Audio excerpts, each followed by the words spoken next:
은혜로우신 아버지 하나님 감사드립니다. 능력과 위로의 주님 만나고자, 그 음성 듣고자, 그 꼴을 먹고자 주의 전으로 왔사오니 주여 우리를 만나 주옵소서. 주님, 우리를 불쌍히 여겨 주옵소서. 오늘 신령한 위로부터 내리는 꼴과 만나 생명의 음성을 듣는 기적의 시간 되게 하여 주옵소서. 감사드리고 찬송드리며 우리 구주 예수님의 이름으로 기도합니다. 아멘. 제 설교는 오늘 청어 이야기로 시작하려고 합니다. 청어라고 들어보셨습니까? 우리 이 해안을 끼고 있어서 우리 지역에서는 이 청어에 대해서 잘 알겠습니다만은 정어리와 비슷하게 생겼지만 정어리는 아니지요. 그런데 이 청어가 유럽, 특히 영국에서는 이 청어는 식량 대용으로 밀과 감자 대용으로 쓰일 정도로 청어가 귀합니다. 이 청어를 북해에서 잡아요. 북해, 영국의 북해 그 차가운 바다에서 청어를 어마무시하게 잡습니다. 그래가지고 그것이 이제 영국으로 내려오게 되는데요. 그것을 가지고 훈제를 해서 옛날부터 전통적으로 굉장한 식량원으로 그렇게 쓰고 있습니다. 그런데 문제는 그것이었습니다. 청어가 어떻게 신선하게 영국까지 올 것이냐. 이제 기본적으로 거기서 잡아서 배를 타고 내려오면 먼 거리 이기에 청어들이 비실대고 흐물거립니다. 그래서 맛이 떨어지고 참. 그런데 어떤 한 배는 그 청어가 팔딱팔딱 되는 거예요. 살아있는 겁니다. 너무 싱싱한 겁니다. 그래가지고 많은 사람들이 그 비법을 알려달라고 난리였지요. 그래서 이제 나중에는 다 이렇게 소개된 그 비법이 무엇이냐면, 우리가 한 번쯤 들어봤을 것입니다만은 거기 수조에다가 숭어를 넣습니다. 그 많은 물고기를 잡은 그것에다가 숭어, 이 숭어는 이 청어를 잡아 먹습니다.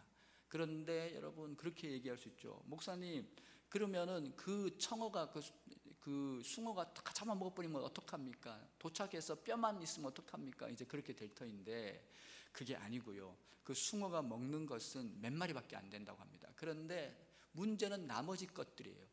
그 나머지 이 청어들이 살려고 난리가 납니다. 여러분, 한 마리 생각해 보세요. 자기가 그 좁은 데서 안 잡아 먹기려고 얼마나 돌고 파닥거리겠습니까? 그런데 놀랍게도 그 숭어들은 영국에 도착하면 싱싱하다는 거예요. 이 영국에 도착하면 최상품의 청어로 바뀌어져 있다는 거죠. 그것이 예화집에, 설교 예화집에 이렇게 나옵니다.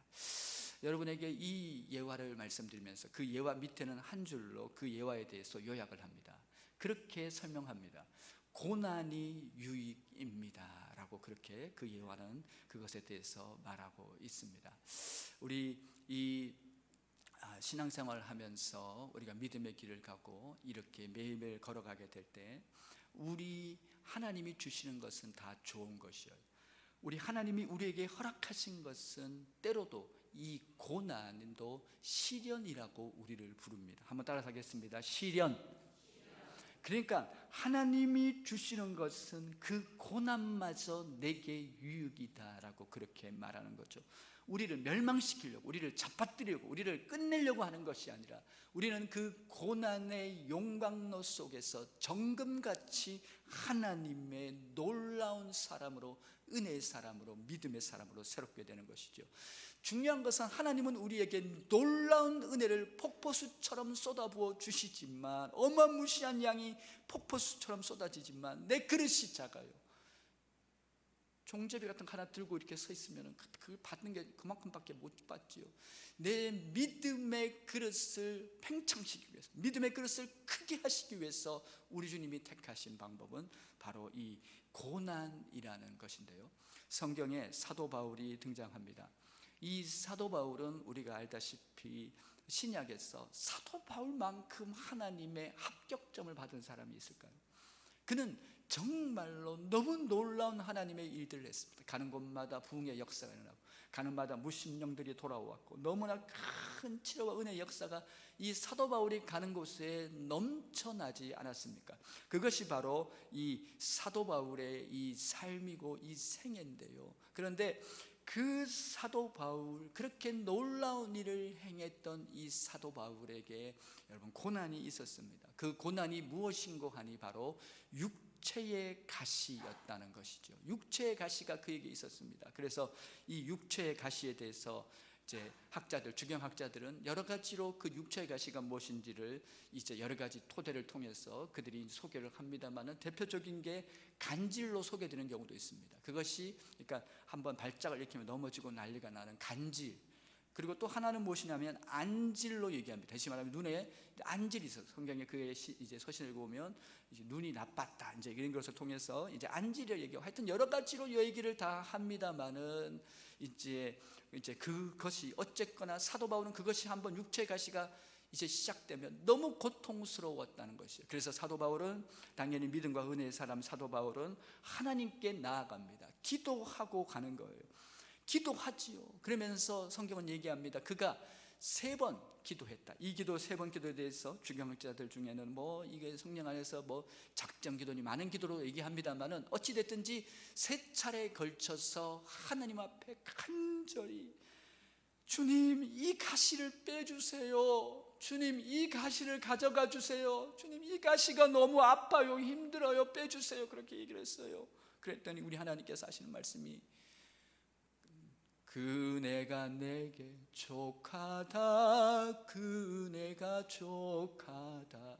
내 은혜가 내게 족하다라고 그렇게 말씀하십니다. 그러면서 이것은 내가 너에게 주는 특별한 은혜라는 것이 너가 이 은혜를 은혜 되게 하는 은혜입니다. 은혜를 유지시키는 은혜입니다. 우리가 냉장고가 왜 필요합니까? 음식을 오래 신선하게 먹기 위해서 하는 것처럼 너희의 그 은혜를 보존하고 유지하고 지속하기 위한 은혜라고 그렇게 얘기하면서 너가 자고하지 않기 위함이다.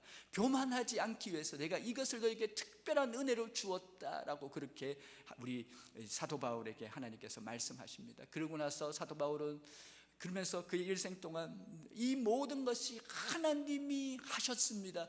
모든 것이 내가 한 것이 아니요 주께서 하신 모든 것이 전적으로 주님의 은혜로소이다라고 그렇게 고백하게 됩니다. 왜냐하는 줄 아세요?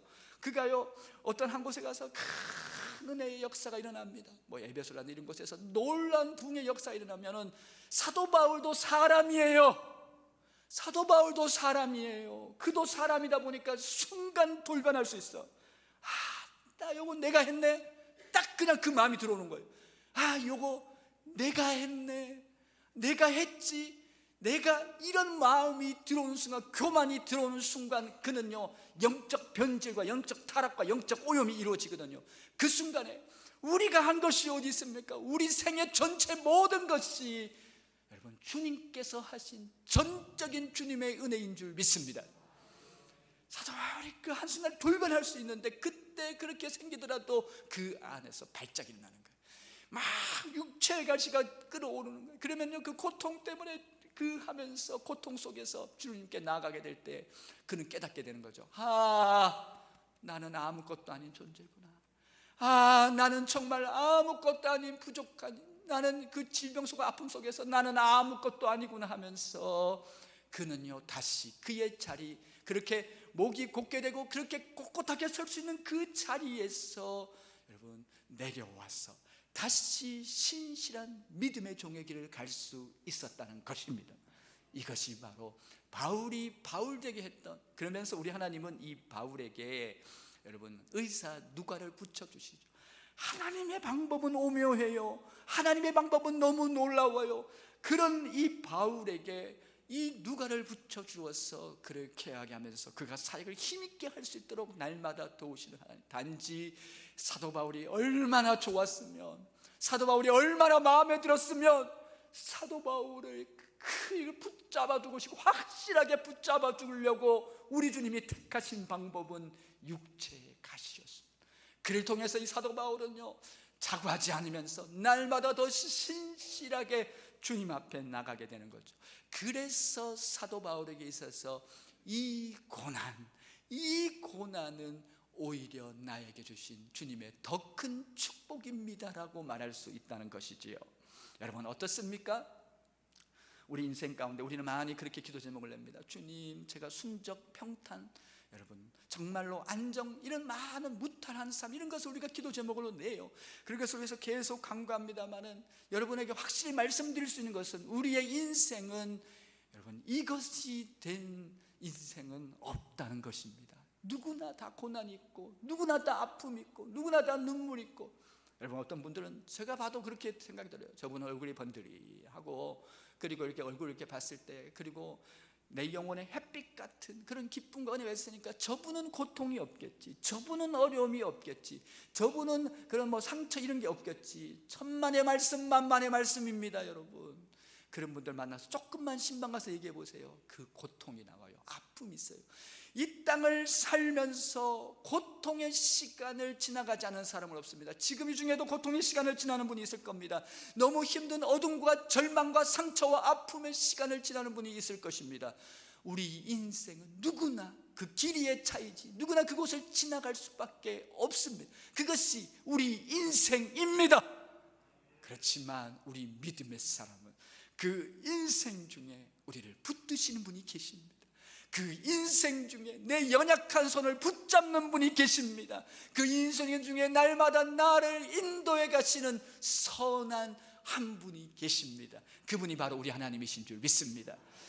우리 하나님이 이끌고 가시는 것이죠. 우리 인생은 결국은 그 고난을 겪을 수밖에 없고 죽음을 대면할 수밖에 없습니다. 이런 많은 처한 상황 가운데서 우리 믿음의 사람에게서는, 그래서 이 고난은 다른 각도로 다르게 해석되고 다르게 보여진다는 것이에요. 그래서 이 고난은 여러분 하나님 우리에게 은혜를 주시는 것에 그 다음에 더 큰 은혜로 우리 가운데 다가오는 것이죠. 그래서 이 고난은 우리에게 왔을 때, 이 고난에 대한 손님이 왔을 때 우리 가운데 놀라운 선물을 안겨주고 갑니다. 그 첫 번째 선물이 바로 주님을 사랑하게 합니다.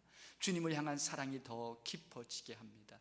주님만 생각하면 가슴이 메이고, 그 십자가를 생각하면 눈물이 흐르고, 너무 감동과 은혜의 사랑, 주님을 더 사랑하게 됩니다.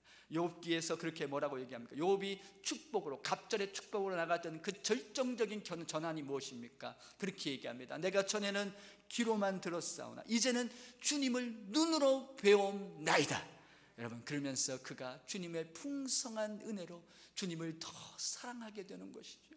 더 주님을 더 풍성히 알아가게 되는 그 삶으로 나가는 것이 이 고난이 주는, 우리에게 주는 놀라운 은혜입니다. 고난은 우리를 자라게 합니다. 고난은 우리를 성숙시킨다는 것이에요. 이 고난은 우리 자신을 영글게 하고, 정말 너무너무 잘 익은 하나님의 사람으로 새롭게 하는 게 고난이죠. 그리고 이 고난은요, 우리로 하여금 창조주 토기장의 손길을 만나게 합니다.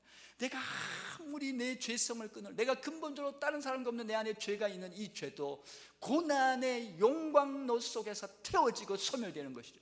우리 하나님의 손길은, 전능자의 손길은 고치시는 손길입니다. 빚어내는 손길입니다.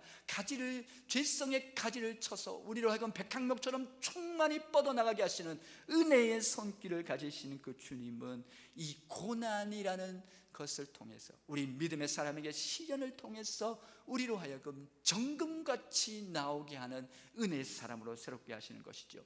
숯덩어리가 있어요. 숯덩어리가 있는데 이 숯덩어리를 가만히 두면 그냥 버려져요. 근데 이 숯덩어리에 열과 압력이 가면, 고난의 열이, 여러분 시련의 압력이 가해지면 이 숯덩어리는 다이아몬드가 됩니다. 이 다이아몬드, 최고의 최상품의 다이아몬드로 탄생되는 것이죠. 그것이 바로 우리 하나님은 우리에게 축복하시기 전에 우리 믿음을 크게 하셔야 돼요. 그래야 우리가 복을 받을 수 있어. 왜? 우리 그릇이 사이즈가 작으면 아무리 복을 줘도 그것이 독이 되고 해가 되는 것이, 그런 사람이 얼마나 많습니까 여러분. 그래서 축복받고 하나님 떠나는 사람이 더 많아요. 은혜 받고 하나님 떠나는 사람이 더 많습니다. 우리 그것을 맡겨서, 우리 하나님은 이 고난을 통해서, 다니엘도 이 고난을 통해서 그의 영적인 그릇의 사이즈가 팽창되는 것이에요. 그래서 놀라운 은혜를 받는 하나님의 사람으로 새롭게 하신 하나님의 역사가 거기에 있는 것이지요. 여러분 바로 고난이 그런 역할입니다. 이 고난 중에 우리는 부르는 찬송이 우리를 더 감동시킵니다. 고난 중에 들리는 말씀이, 읽는 말씀이 나를 더 새롭게 합니다. 말씀의 능력이 더 달다는 거예요. 더 진하다는 거예요. 더 힘이 있다는 거예요. 내가 고난의 깊은 수렁 속에서 주님께 나가게 될 때 그 신실하고 그리고 낮은 가난한 심령이 되는 거예요. 고난 중에 우리는 가난하고 낮은 심령이 돼서 주님을 경험하는 거예요. 내가 이 고난을 지나지 않으면 내 이 강팍함은, 내 이 완고함은, 내 이 눈 이런 것들은요, 내게 이것이 여러분 나에게 이렇게 나타나서 나를 오히려 그렇게 되는 그 삶도 여러분 이 고난을 통해서 그렇게 된다는 것이죠.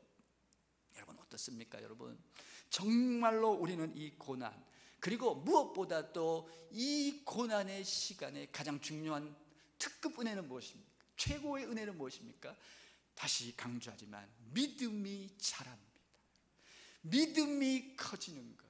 이 고난의 지나갔을 때 주께 차가서 주께 능력을 경험하고 은혜를 보면서 우리의 믿음이 자라게 되는 것이죠. 오늘 여러분에게 얘기하는 것이 바로 이 욥의 얘기가 그 관점에서 오늘 다 풀어내려고 하는 것입니다.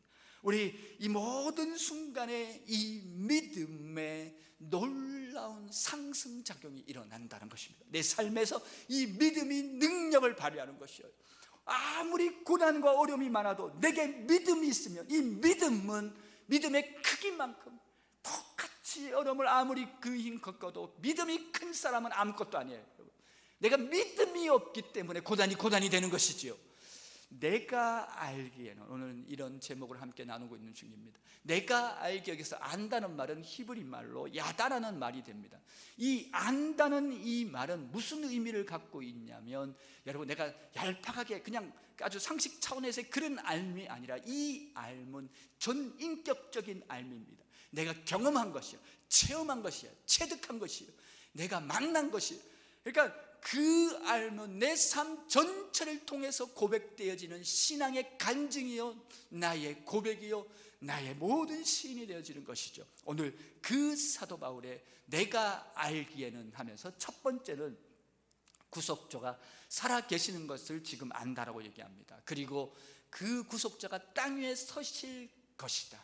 그분이 선다는 것은요, 모든 어둠이 떠나는 것을 선포하는 것이죠. 그리고 그 다음에 두 번째는요, 육체 밖에서 하나님을 배울 것이다. 하나님을 배운다. 놀라운 영혼의 영적인 생명의 영원한 생명의 소망이 지금 임하고 있는 것이에요.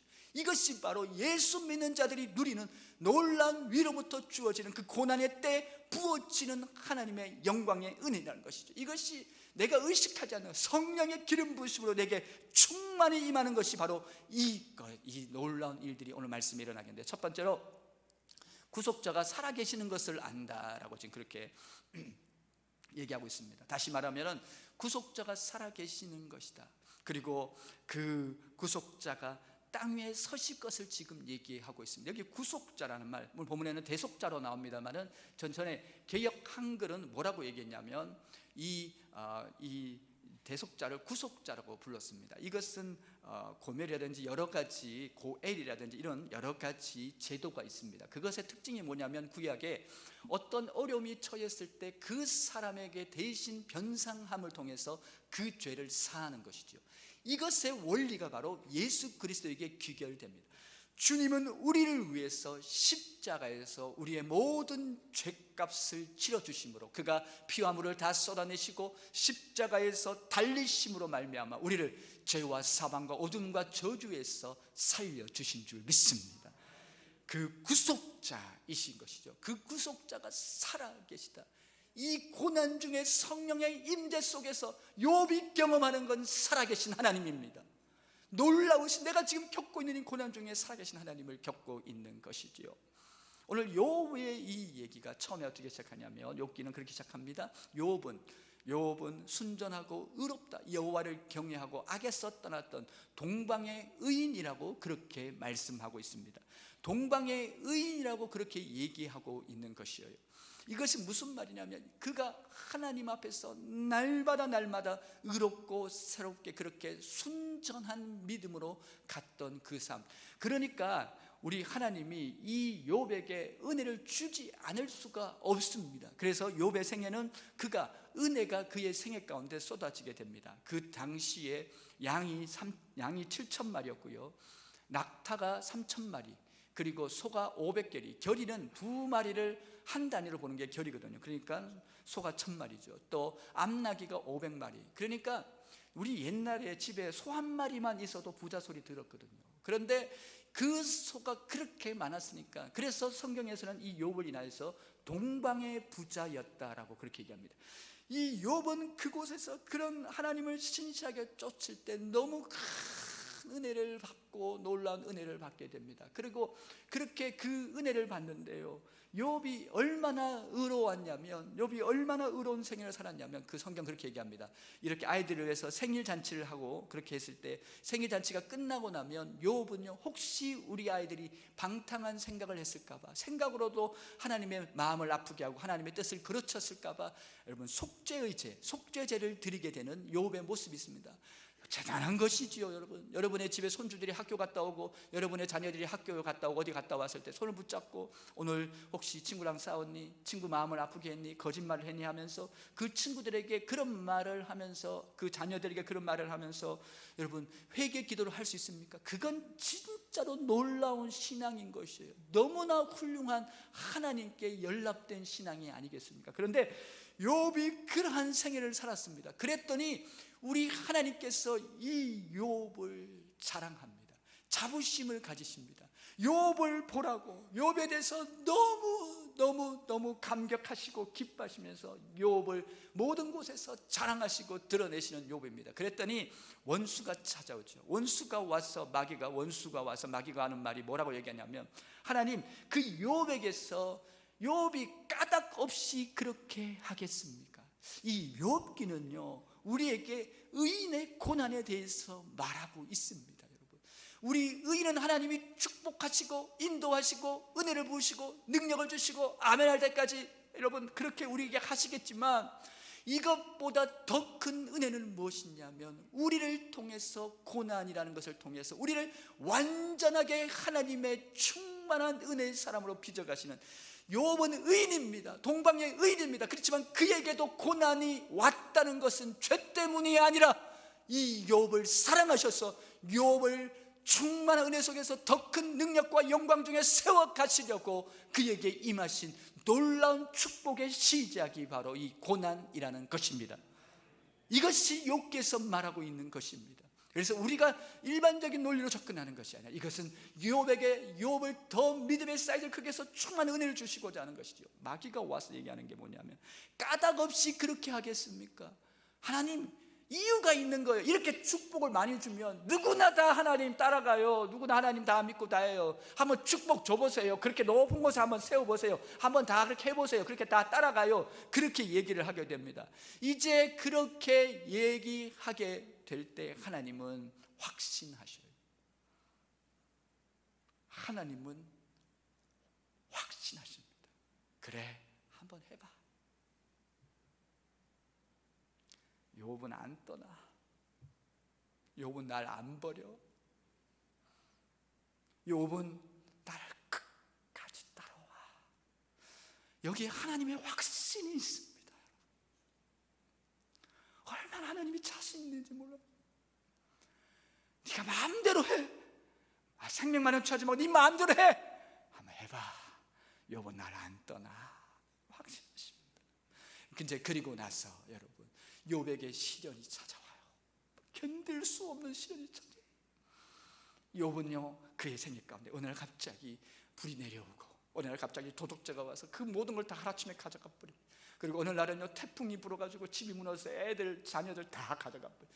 더 힘든 건 뭐예요? 그의 아내가 여러분 그 욥에게 와서 하나님을 저주하고 죽으라고 얘기합니다. 그 아내가. 그리고 자기도 떠나버려요. 여러분, 그런 절망 속에 어둠, 이게 여러분 사람이 견딜 수 있겠습니까? 이런 어둠과 이런 아픔이 찾아왔을 때 견딜 수 있겠냐는 말입니다. 여러분, 그런데 여러분, 이 상황보다 더한 게 뭐예요? 자기 몸에 질병이 생겼어요. 자기 몸에 지금 병이 있어가지고 성경은 얘기합니다. 그 몸에서 구더기가 나와요. 여러분, 그리고요 여러분 너무 가렵고 고통스러우니까 기왓장을 주워서 끌고요 여러분, 그것이 욥기에 나오는 욥의 그런 자기 몸에 일어났던 저주였습니다. 그런 일을 겪을 때 여러분 얼마나 무너지겠습니까? 무엇보다 더한 것은 명예의 실주. 완전하게 친구들이 그 얘기 듣고 달려왔어요. 그러면서 욥에게 얘기하는 것이 여러분, 위로한답시고 하는 것이 네 죄 때문이라고. 세 명의 친구가 와서 하는 얘기가 네 죄니까 회개해야 된다고. 그게 말이나 되는 얘기예요 여러분. 그냥 아프면 와서 울어주면 되지, 그냥 들어만 주면 되지. 와가지고 그 네 죄 때문이라고 얘기하는데 여러분, 그 얘기를 들었을 때 여러분 욥은 무너지는 거지. 인생에 욥만큼 고난이 큰 사람이 있었습니까 여러분? 여러분이라면 욥의 이 고난을 견딜 수 있겠습니까 여러분? 이 욥의 이 완전한 고난의 종합 세트를 겪고 있는 이 욥의 인생을 한번 보자는 것이죠. 그렇지만은 욥은 23장에 뭐라고 얘기합니까? 아니 욥은 여러분 1장 2장에 뭐라고 그렇게 얘기합니까 여러분? 욥은 그렇게 얘기합니다. 욥의 이 믿음, 이 절대 믿음, 대단한 이 믿음, 하나님의 이 사용하신 순전한 믿음. 1장 이렇게 얘기하죠. 주신 이도 여호와시오, 취하신 이도 여호와시오니 여호와께서 찬송을 받으실지로다. 이것이 바로 욥의 신앙입니다. 이것이 욥의 믿음입니다. 이를 일컬어서 절대 믿음입니다. 아브라함을 보세요, 다윗을 보세요. 절대 믿음입니다. 하나님을 향해서 여러분 순전한 믿음으로 걸어갑니다. 그의 생애 전부를 드릴지라도 하나님을 향한 믿음을 향한 그 변함없는 그의 삶들에게서 놀라운 은혜가 나옵니다. 23장에서 그렇게 얘기합니다. 나를 단련하신 후에는 내가 정금같이 나오리라. 하나님을 향한 절대 믿음의 한순간에 여러분 오점도 있지 않습니까? 그런 하나님을 향해서 전폭적으로 인정하고 하나님을 인정하며 나아갑니다. 그렇게 여러분 오늘 본문에서는 그것이 더 강조되고 이어지고 있습니다. 나의 구속자는 살아 계신다. 그리고 그 구속자는 서게 될 것이다. 이 어둠이 지나고 반드시 새 아침이 밝아온다. 우리 주께서 이 모든 것 가운데 새로운 통치가 일어날 것이다. 나는 그 주님을 바라본다. 나는 그 주님을 의지한다. 나는 그 주님을 믿고 있다. 그 주님은 나를 붙잡고 계신다. 나는 승리한다. 나는 이긴다. 나는 이 모든 것 가운데서 그 주님으로 승리한다. 이것이 욥의 신앙의 정체성이었습니다. 여러분 얼마나 놀랍습니까? 얼마나 놀랍습니까? 두 번째는 육체 밖에서 하나님을 보겠다라고 그렇게 지금 말씀하고 있습니다. 육체 밖에서 하나님을 보겠다는 것은요, 정말 이 고통과 이 어둠과 이 모든 순간에 그는 지금 영원한 생명의 여러분 그 소망이 그를 차지하고 있습니다. 그 영원한 삶, 영원한 그 놀라운 영생의 그 은혜가 그를 덮고 있습니다. 우리 믿음의 사람은 어떠한 고난의 시간을 지나가도요, 우리에게는요 날마다 산소망이 넘쳐난, 우리에게 놀라운 위로와 은혜가 넘쳐나는 이유는 어디에 있습니까? 우리 안에 놀라운 위로부터 하늘이 열고 산소망이 우리를 덮게 되는 줄 믿습니다. 제가 이 본문을 읽을 때마다 저는 그 한 분의 간증이 생각납니다. 한 분의 책에서 나오는 이 간증이 저를 늘 감동을 주깁니다. 이분은 그 정치범 수용소, 사상범 수용소에 들어가게 됩니다. 그렇게 해서 언제 처형당할지 모르는 그런 시간들을 보내고 있으면서 매일 노역과 그런 고통의 시간을 이제 보내고 있습니다. 거기는 많은 정치범들이 있었고 그는 언제 될지 모르는 그런 삶의 상황 속에서 매일매일 그렇게 이어져가는 삶의 연속이었습니다. 이제 그러던 중이었지만 그는 나중에 회고합니다. 내 인생의 가장 낮은 고통의 시간에 그 순간에 나는 가장 큰 위로를 경험했습니다. 가장 큰 은혜를 받았습니다. 너무 넘치고 충만한 은혜를 받았습니다. 이제 저녁이 되면 이 간수들이 잠시 자리를 비우고 이렇게 하면 여유가 있을 때가 있답니다. 그러면은요 예배를 못 드리잖아요. 그러니까 그 중에 있던 그 많은 사람들 중에서 예수 믿는 사람 중에 한 분이 휘파람을 분다고 합니다.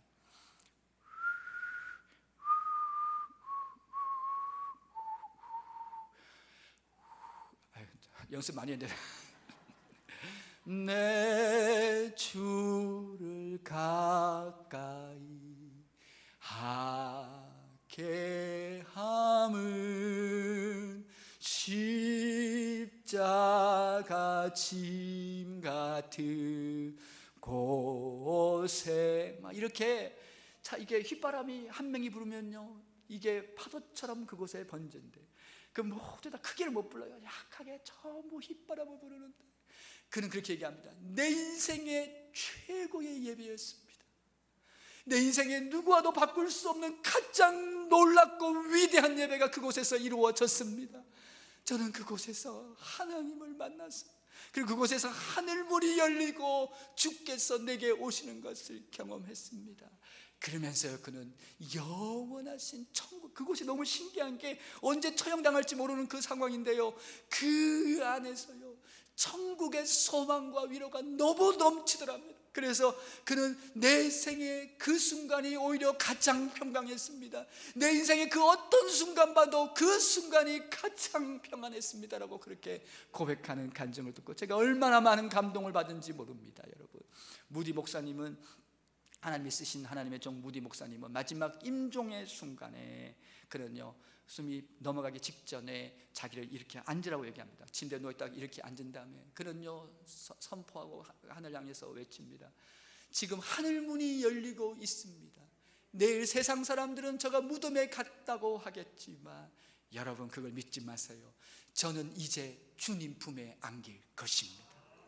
이것이 고난의 세월 속에서 믿음으로 승리하고 마지막 순간에 믿음으로 사는 자들, 오늘 지금 욥이 그것을 경험하고 있습니다.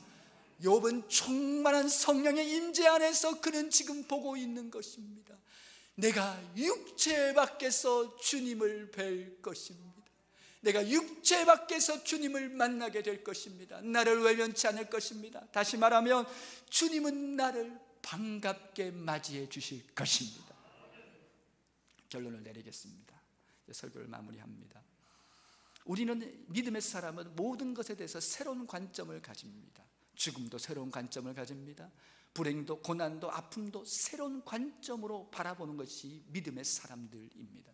이 믿음의 사람들, 한 분이 한 집사님 집을 신방했는데, 네 분을 신방했는데 그분이 그렇게 간증할 때 제가 깜짝 놀랐어요. 이분이 뭐라고 간증하냐면 자기가 이제 이 아내를 만난 게 36년 됐는데 36년째인데 있었던 일인데요, 그는 처음에 예전에 핸드폰도 없을 때 다방에서 만나자고 했대요. 그래가지고 이제 가려고 했는데 아이고 무슨 일이 터져가지고 그걸 해결하느라고 5시간 만에 그 다방으로 갔답니다. 아이 그 아가씨는 떠났겠지. 그래도 미안한 마음에 5시간 만에 그 약속 장소로 갔습니다. 그런데요 거기에 그 아가씨가 있는 거예요. 이분이 감동을 해가지고 저 아가씨는 볼 것 없다, 아무것도 볼 것 없다, 무조건 합격, 그래서 내가 목숨을 걸고 저 아가씨와 결혼하겠다. 그래서 결혼했습니다, 여러분. 그리고 얼마나 행복하게 사는지 몰라요. 그리고 이제 36년 만에 이제 그 얘기를 하는 거예요. 여보 그때 기다려줘서 고마워요. 그랬더니 황당한 얘기를 합니다. 뭐라고 얘기하냐면 아이고 미안해서 어떡하지, 실은 내가 그날 선이 2번 있었다고. 어차피 첫 번째 바람난 거 그 장소가 있거든요. 바람난 거 멀리 가기 왔다 갔다 차 타기 힘드니까 거기서 책을 읽고 기다리자. 그렇게 기다렸대요. 근데 너무 좋아하니까 말을 못한 거야 계속. 여러분에게 말하고 싶은 본질이 뭐예요? 이 세상에서 가장 아름다움은 기다림입니다. 하나님이 일하실 거예요. 하나님이 도와주실 거예요. 하나님은 승리하실 겁니다. 하나님 우리 편에 여 주실 것입니다.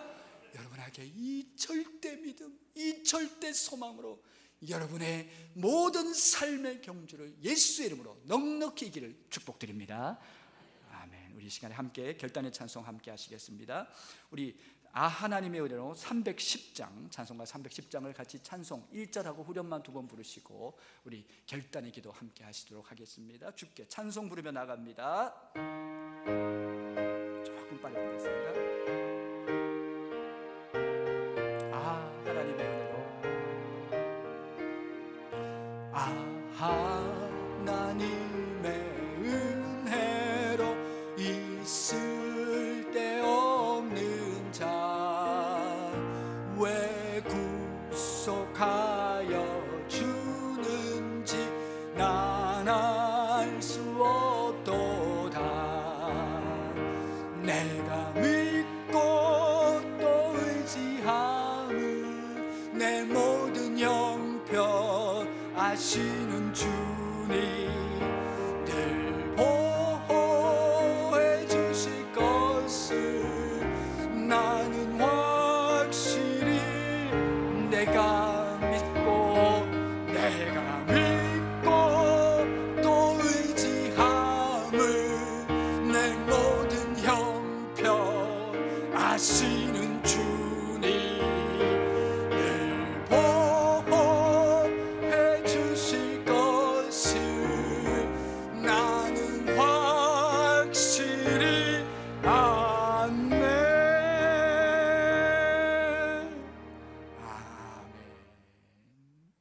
우리 시간 함께 결단의 기도 함께 하시면서 나가시겠습니다.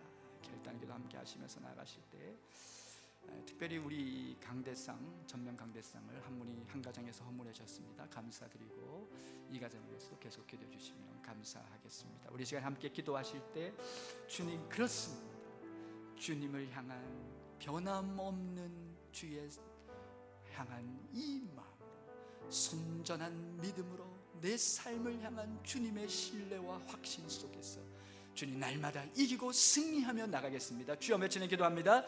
주여 아버지 하나님 감사를 드립니다. 주님의 은혜를 찬양합니다. 주님께 영광을 돌립니다. 주님 놀라우신 주님 은혜의 주님을 높여드립니다. 주님 아버지 너무너무 감사를 드립니다. 아버지 하나님 너무너무 귀한 주님의 은혜를 인하여 찬송드립니다. 아버지 내 생애를 향한 주님의 이 정금같이 단련시키는 이 선한 걸음 속에서 아버지 매일 모든 삶의 경주를 이기도록 인도하심을 감사합니다. 이기도록 나가게 하심을 감사합니다.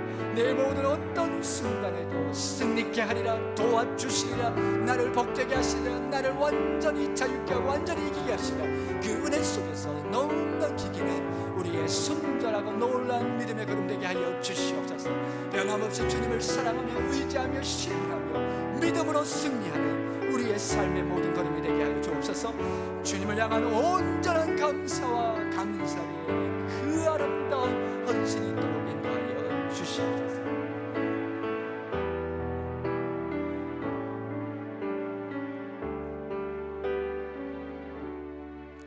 은혜로우신 아버지 하나님 감사 또 감사를 드립니다. 주님 정말로 우리는 때로 인생의 어두운 터널을 지나갑니다. 절망의 수렁에 빠지기도 합니다. 아버지여 사망의 고통의 골짜기를 지나기도 합니다. 그러나 그 모든 순간 내 손을 붙잡고 나를 품에 안으시고 나와 더불어 그 음침한 모든 절망과 어둠 속에서 승리의 빛으로 나를 인도해 가시는 그 주님을 바라보며 구속자가 살아 계시니 그분이 땅 위에 서실 것이며 육체를 벗고 육체 밖에서 주님을 배우리라 나는 승리하리라 그 믿음으로 넉넉히 이기게 하여 주시옵소서. 감사드리며 우리 구주 예수님의 이름으로 기도합니다. 아멘.